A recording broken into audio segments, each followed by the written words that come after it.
Olá a todos, acadêmicos do curso de Administração Pública, Universidade Federal de Mato Grosso do Sul, modalidade à distância, polos de Campo Grande e São Gabriel do Oeste. Bem-vindos a mais uma aula da disciplina de Teorias da Administração 2. Bem, pessoal, para que a gente possa iniciar as discussões de hoje, muito importante que a gente faça um breve apanhado do nosso último encontro, de nossa última aula. Na nossa última aula, nós pudemos enfatizar o conceito de ciência e dividir o desenvolvimento dessa ciência em dois grandes blocos, a partir da visão filosófica até o momento em que determinamos como revolução científica no século XV depois de Cristo, e entre essa visão filosófica e essa visão científica cartesiana, como pudemos mencionar, de forma bastante sucinta, mencionamos os vários tipos de conhecimento que permearam por essa linha do tempo. Já cientes do conceito de ciência, nós pudemos então sobrepor a essa linha do tempo o desenvolvimento da ciência da administração, justamente para que pudéssemos localizar quando foi que a administração passou a ser entendida, compreendida numa perspectiva científica. Então, falamos um pouquinho da antiguidade, da Idade Média, do período do Renascimento, e aí chegamos no que se denomina Revolução Industrial, um forte movimento inicialmente pontuado na Europa, mas que de forma bastante rápida se espalhou pelo resto do mundo. Um momento em que se valorizou a produção em larga escala, se valorizou a posição ou a execução do trabalho, então a administração passou a ter o reconhecimento a qual ela tem hoje. A partir desse momento em que a administração passou a ser considerada ciência, foi que inúmeros estudiosos passaram, a partir dos erros e acertos dentro das indústrias, das organizações, a desenvolver métodos, a desenvolver normas, a desenvolver sistemas de análise para aquela realidade, para a realidade da época em que eles se encontravam, mas da mesma forma, normas essas que ainda se mantêm exatamente igual ou, de certa forma, flexibilizada, adaptada no contexto de hoje. Então, por isso é que, neste momento, nós começamos a esmiuçar cada uma dessas teorias que foram sendo criadas a partir da Revolução Industrial, de maneira com que nós possamos compreender e colocar em prática processos de análise dentro das organizações. O primeiro bloco das escolas que a gente vai estudar é a escola clássica da administração, escola essa que tem 3 correntes específicas que serão apresentadas.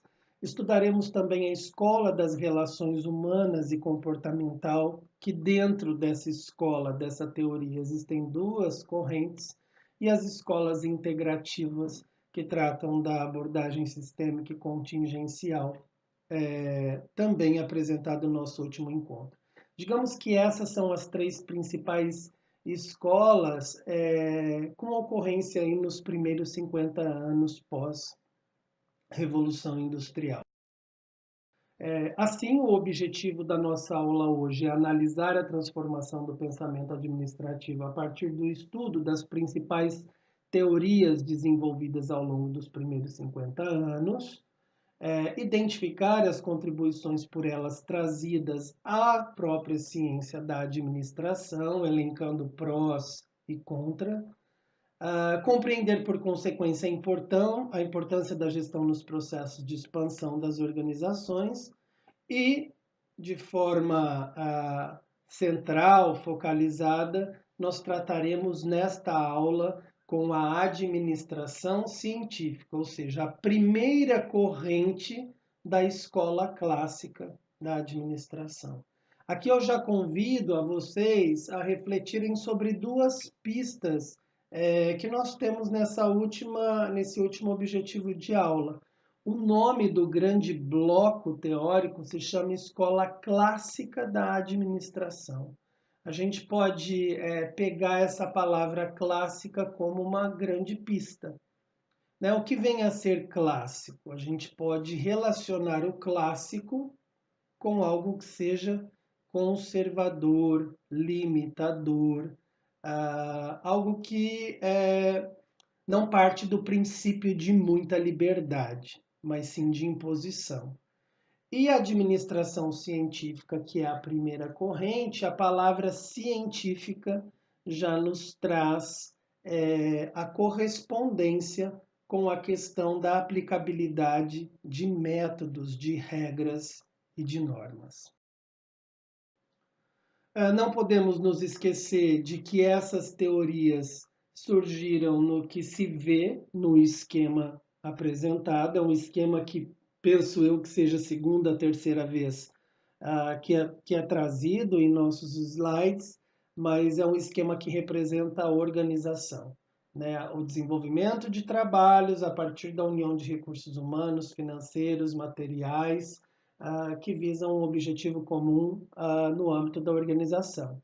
Um processo complexo, porque ele é provido de pessoas com interesses pessoais distintos, objetivos distintos, frustrações individuais, mas que precisam se unir junto dos recursos, muitas vezes liderados, para que esse objetivo maior seja atendido.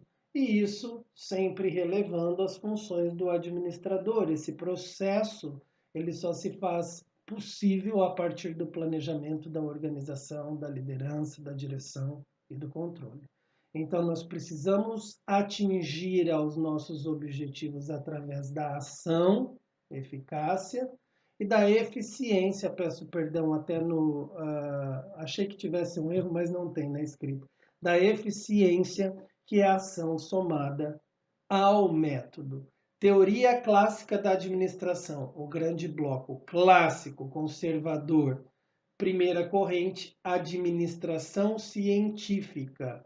É uma teoria que se apropria de métodos que conheceremos a seguir. Por que estudar o pensamento administrativo, ou teorias administrativas, ou escola administrativa? Nós nos depararemos aí com essas três formas de nomenclatura. Primeira questão é que nós não estamos fazendo uma pesquisa histórica, né? Ou seja, a gente não está aprendendo somente o que aconteceu no passado, mas sim trabalhando numa perspectiva histórica, que é utilizar essas ocorrências do passado de maneira com que possamos compreender a nossa atualidade. Nos debruçarmos com essas teorias, em essas teorias, a gente vai acabar também, de certa forma, aprendendo com os erros que foram cometidos no passado, evitando repeti-los. A gente vai ter uma melhor capacidade de reflexão e compreensão do presente e do futuro. Trabalhar de forma com que esses modelos possam ser utilizados como fonte de inspiração, ou seja, a gente vai conseguir, a partir da proposta de anos, décadas atrás, trazer para a nossa realidade organizacional. Né? Sempre com muito bom senso, com um espírito bastante aberto, com uma capacidade de crítica, justamente para a gente conseguir ver em que elas foram positivas e negativas e o que pode ser feito para esse momento de atualidade. Aí um terceiro fator é a compreensão de que a aplicabilidade de alguma teoria somada às tensões econômicas, sociais, políticas e culturais, já que a gente hoje entende que a organização é um sistema aberto, totalmente influenciado pelo macroambiente, a gente vai perceber que a teoria e essas relações, essas tensões, vão facilitar ações que sejam eficazes e eficientes nos nossos processos administrativos. Primeira teoria, a teoria da administração científica. Eu apresento para vocês esse panorama em que a gente consegue visualizar que o processo de industrialização, bastante conhecido pela Revolução Industrial, ele não nasceu da noite para o dia, né? Anteriormente a esse período, já existia um certo desenvolvimento fabril de fábricas, pequenas fábricas, que inclusive facilitavam o próprio trabalho no campo. Então, as plantações, por exemplo, já não precisavam de tantas pessoas, já que máquinas não seriam a palavra, mas equipamentos bastante rudimentares auxiliavam na execução do trabalho. Sendo assim, parcela da sociedade que, de certa forma, perdeu seu posto de trabalho com o surgimento desses equipamentos rudimentares, eles tiveram que se reinventar. E aí existe uma projeção muito grande do trabalho do artesão, que era aquele profissional que, em pequena escala, produzia um bem ou um produto.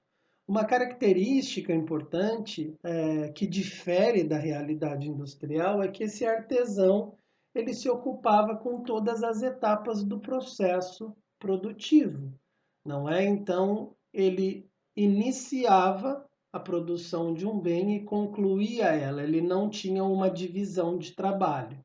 Da mesma forma, a questão da qualidade, ela era um pouco influenciada justamente porque era um indivíduo produzindo o mesmo produto que nem sempre resultava idêntico ao anterior. E era uma produção aí de pequena escala e com alcance muito pequeno. Esses profissionais, eles tinham aprendizes e quando esses aprendizes passavam a trabalhar junto dele, eles recebiam a denominação de jornaleiros. Então, o artesão era um grande mestre de ofício.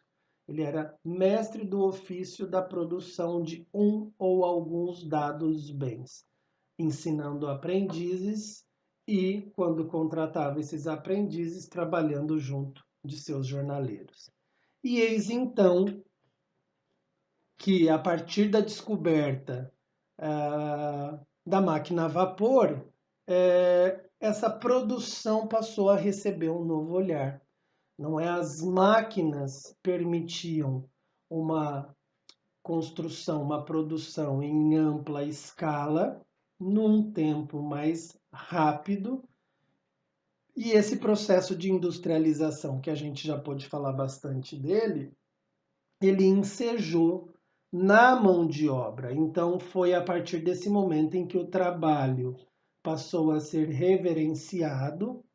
Sabemos que isso gerou uma série de problemas de ordem econômica, política, social, inchaço urbano, a liberdade que o homem tinha e passou a trabalhar para ter o direito à liberdade durante alguns dias do ano, mas não podemos omitir que alguns aspectos positivos esse processo de industrialização gerou.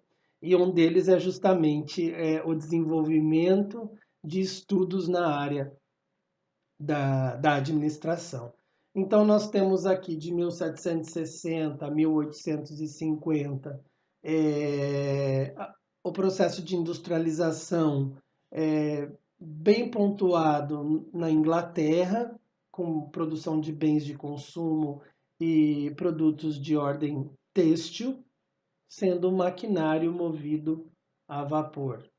De 1850 a 1900, esse processo de industrialização já se alastrou pelos países da Europa, pela América e Japão, e novas formas de energia surgiram, como a hidrelétrica e o petróleo.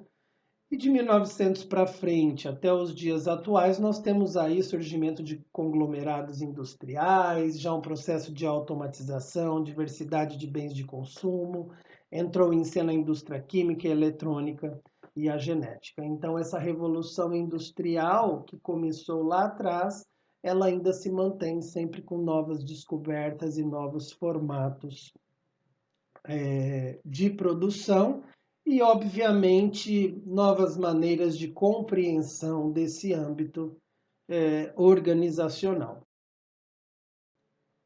Aqui se apresenta, nesses 50 anos pós-revolução industrial, os dois grandes blocos teóricos, a teoria clássica da administração e as teorias humanísticas, e suas respectivas correntes. O que nós indicamos na cor amarela é justamente a corrente em que damos início, nesse momento, ao nosso estudo. Bem, estamos estudando a teoria da administração científica, a primeira corrente da teoria clássica da administração. Já vimos que é uma teoria conservadora e que se utiliza de método. É muito importante que a gente saiba que essa teoria da administração científica ela teve um pré-movimento. Isso mais a título de curiosidade. Esse pré-movimento ele veio com uma discussão proposta por Charles Babbage, que era um matemático e engenheiro britânico, e que na época, quando ele veio com algumas considerações, ele sequer foi ouvido, mas ele tinha uma grande preocupação com a realidade, com esse movimento desenvolvimentista que acontecia. Ele, de certa forma, tinha uma visão do caos que se instaurava e ele já relevava a necessidade de estudos na área da administração, de estudos no desenvolvimento de tarefas, numa necessidade de especialização do trabalho. E ele foi, inclusive, um dos precursores do que veio muito tempo mais tarde se transformar no computador, porque ele foi o criador de uma máquina analítica que, de certa forma,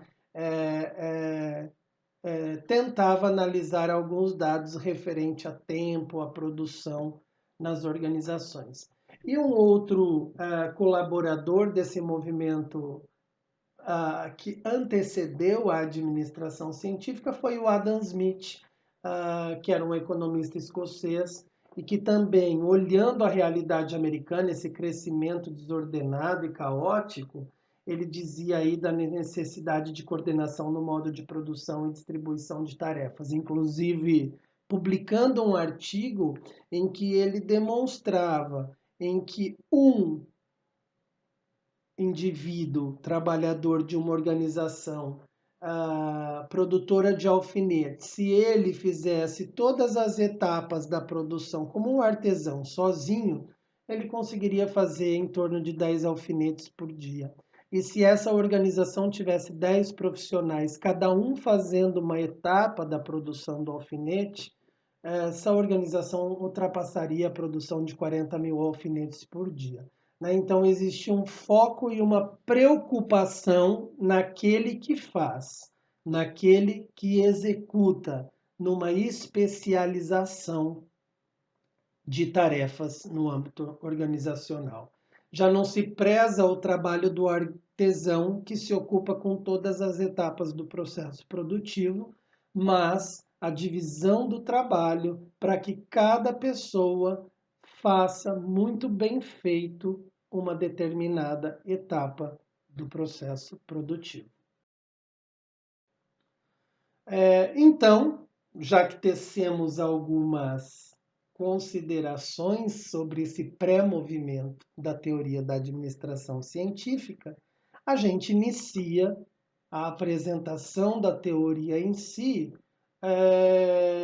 mencionando o seu grande precursor ou pensador, que foi Frederick Taylor.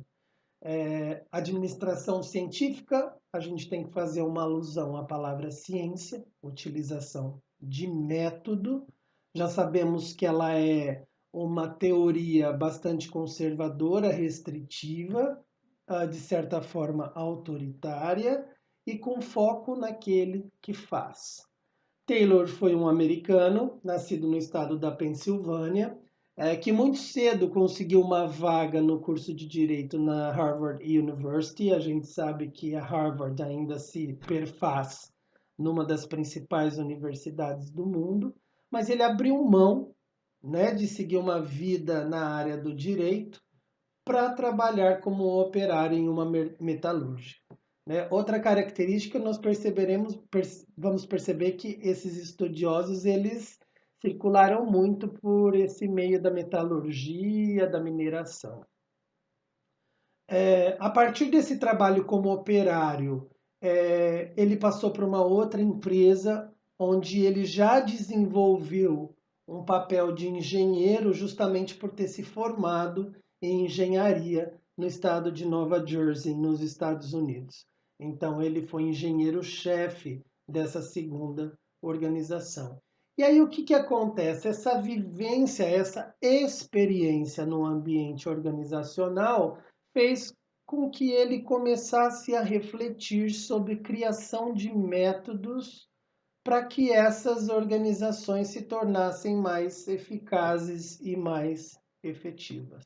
E aí que ele veio então com a proposta metodológica denominada racionalização do trabalho. O que era a racionalização do trabalho? Estudar formas, maneiras com que esse trabalho fosse melhor executado de forma mais rápida, produzindo mais. Né? E nós temos até ao nosso lado direito uma imagem do vídeo do filme Tempos Modernos com o Chaplin que representa muito bem esse período. Então, Frederick Taylor veio com o seu método que buscava determinar como completar as tarefas de produção de uma maneira mais eficiente. E para isso, então, ele propunha atingir o the best way, a melhor forma, a partir do Motion Time Study, estudo de tempo e movimento. Se fôssemos traduzir isso para uma realidade, o método de Taylor basicamente era colocar um empregado para executar uma tarefa.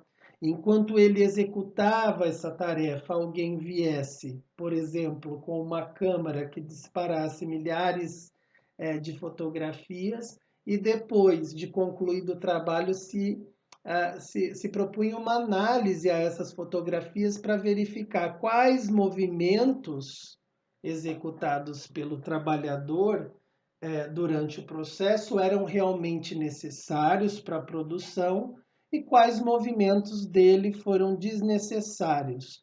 A partir dessa análise de movimentos necessários e desnecessários, se dispensava esses movimentos desnecessários, esse tempo perdido, e se acrescia o tempo para as necessidades fisiológicas, descanso, alimentação, banheiro.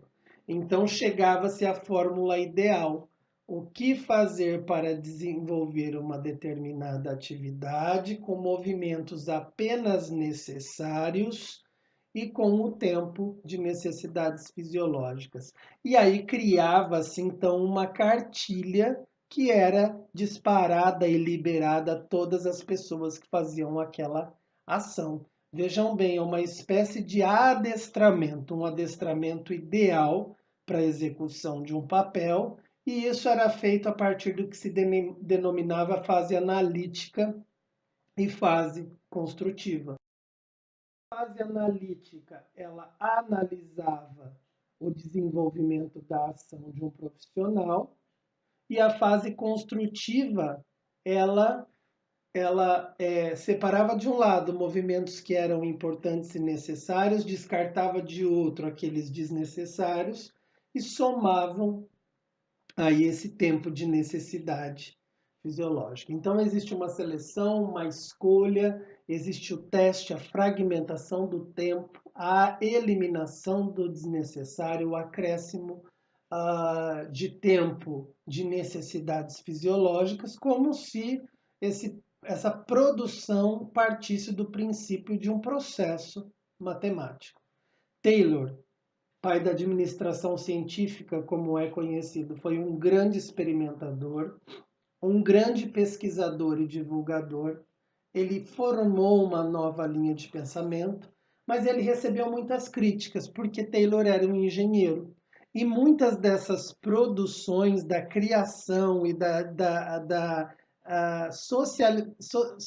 sociabilização desses métodos por ele criados, que era feito de forma escrita, ele fazia tudo isso para outros engenheiros.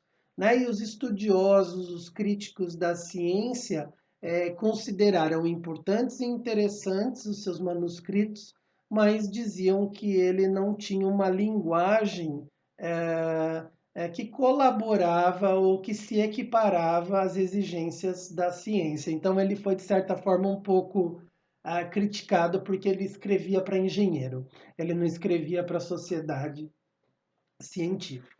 E se a gente pensa a partir do olhar de Taylor e da teoria dele, se a gente pensa numa maior produtividade, na divisão do trabalho, na especialização de pessoas que só desenvolviam determinadas ações, sem qualquer perda de tempo, a gente percebe que os aspectos psicológicos e biológicos dessas pessoas eram totalmente descartados. Por mais que muitas vezes se preocupasse numa melhor iluminação, numa melhor ventilação, essas benfeitorias, essas benesses não eram para o bem-estar humano do trabalhador. Era pelo resultado que essas benesses traziam no processo produtivo. As pessoas dessa época, elas não eram vistas como pessoas, elas eram vistas como um braço de uma das máquinas ou das várias máquinas. Ou seja, essa base da organização que diz respeito aos que fazem e que é o foco dessa teoria, essa base era considerada inclusive bastante negligente e até vadia, como a gente encontra no material bibliográfico da nossa área. Então, o foco da teoria dele é o chão de fábrica, é quem faz. Ele dizia que métodos precisavam ser desenvolvidos para que essa produção fosse cada vez maior e mais rápida, mas não existia um olhar de humanização para essas pessoas. O foco, então, da administração científica de Taylor é justamente a base dessa pirâmide, o chão de fábrica. Segundo ele, nenhum sucesso se atingiria no âmbito organizacional se não se considerasse aquelas pessoas que executam. Então, ele considera as pessoas que executam, mas não nessa perspectiva de humanização, mas numa perspectiva de um braço de uma máquina, numa perspectiva de adestramento. O método dele busca a racionalização do trabalho, maior produtividade em menos tempo. E aí foi o que ele fez, estudar os movimentos, os tempos e os movimentos dispensados pelos trabalhadores buscando o the best way, a melhor forma de desempenho de papel. Então, a partir dessa racionalização do trabalho, foi possível a padronização das ferramentas e equipamentos de produção, já que não estamos pensando na produção do artesão, mas sim numa produção em massa de ampla escala. Uso de cartões de instrução distribuídos aos trabalhadores. Esses cartões nada mais eram do que as cartilhas criadas com os movimentos ideais. Paradas para eliminar a fadiga, não no sentido de pena do trabalhador que precisava descansar, mas porque se sabia que descansado ele produzia mais.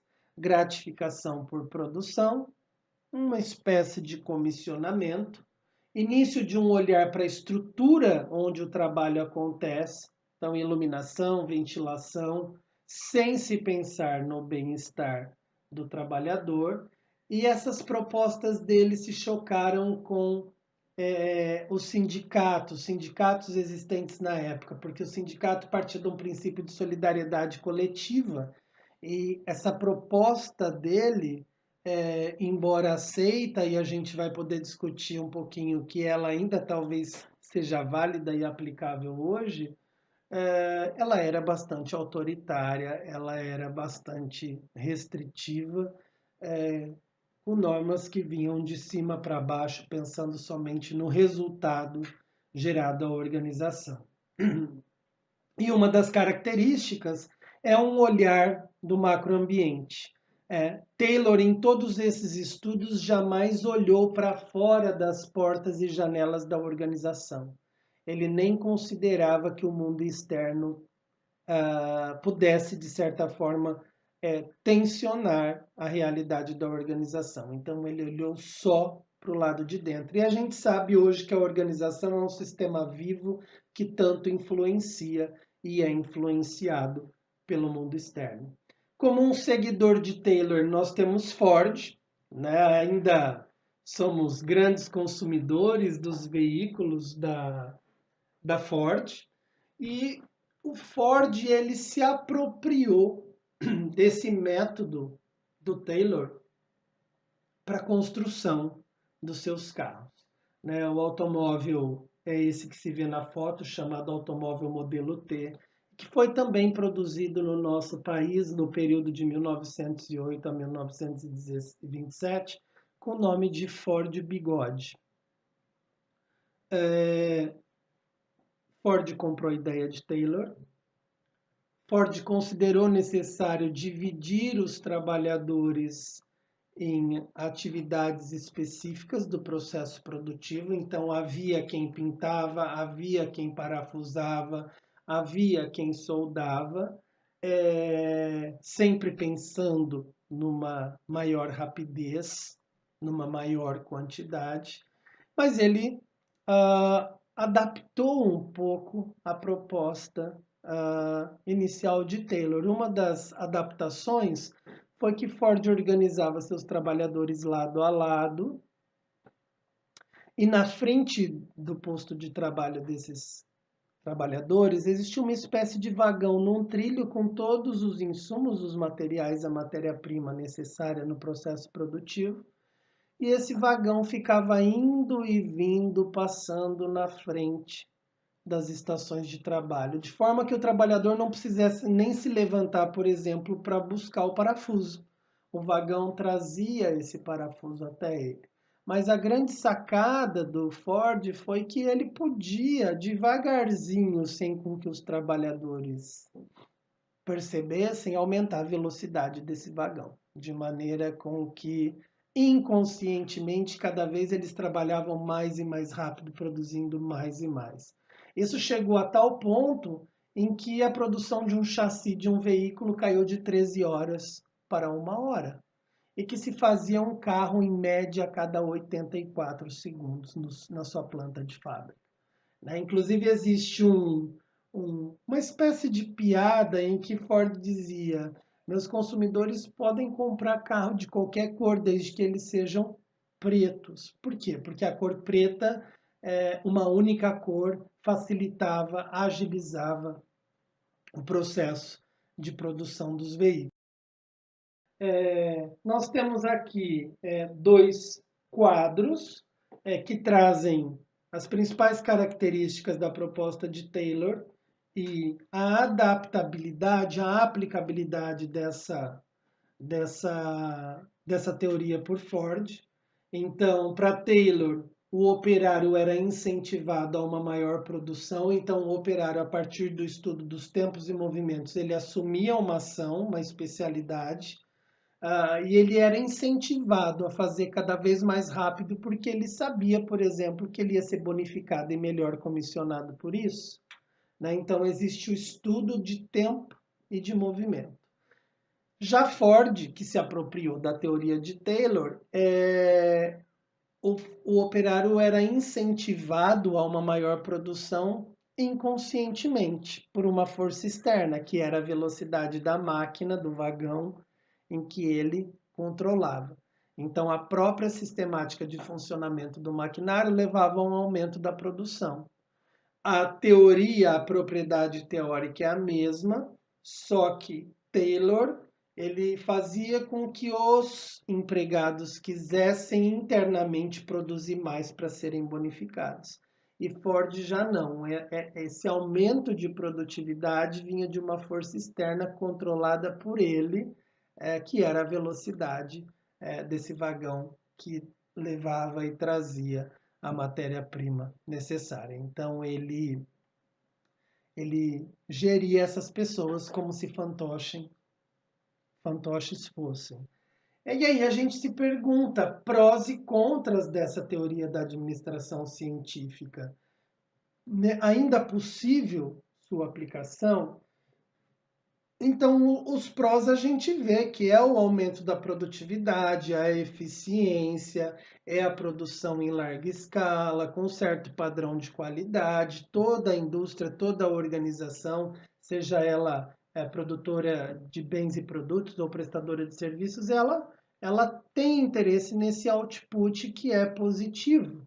Mas nós temos contra também, os contras, e aí a gente pode citar esse autoritarismo, essa não humanização no processo, já que o homem não era visto como homem, o homem era visto como um braço de máquina. E a gente se pergunta, ainda possível de aplicação? Sim, nós lidamos com diversas organizações que visam esse aumento de produtividade e criam meios para isso. E o próprio comissionamento hoje das lojas do comércio e das organizações que trabalham com venda representam muito bem a aplicabilidade da teoria de Taylor. Né? Quantos conflitos não são gerados porque dois profissionais atuaram numa mesma venda e depois não se sabe quem irá receber a comissão e quem não irá. Né? Organizações como o Walt Disney, por exemplo, para aqueles que trabalham na organização, quando a pessoa chega numa determinada fase do processo seletivo, ela recebe um manual chamado Disney Look, e esse manual ele impõe quais movimentos com as mãos são adequados enquanto esse profissional estiver lidando com um visitante, qual o corte de cabelo, qual a forma de se maquiar e prender o cabelo, sempre o quê? Visando uma atuação considerada perfeita e profícua no olhar da organização. Então, dei um exemplozinho da Disney, que é a maior organização de entretenimento do mundo, que traz propostas que são totalmente relacionadas àquilo que Taylor criou, no que a gente chama de administração científica, a primeira corrente da teoria clássica da administração. Então, pudemos ver a importância do pensamento administrativo na perspectiva histórica. Vamos estudar, né, e já iniciamos as escolas, as teorias administrativas, em especial a partir dos 50 anos pós-revolução industrial, e trouxemos as principais considerações da administração científica. Escola clássica, conservadora, administração científica, criação e imposição de métodos, restritiva, estudo de tempos e movimentos, buscando a melhor forma de se produzir mais, de forma mais eficiente. Um não olhar humanizado, mas a consideração de que os homens do chão de fábrica, aqueles que fazem, eles são espécie de braços ou de apêndices das máquinas. E para isso eles precisam, então, atuar ou desenvolver ações que sejam estudadas praticamente como uma fórmula matemática, sempre para atender o objetivo da organização. Nós temos aqui as referências, tanto do nosso livro-texto como de outros materiais bibliográficos. Eu agradeço muito a oportunidade dessa aula e espero revê-los no próximo encontro. Até breve.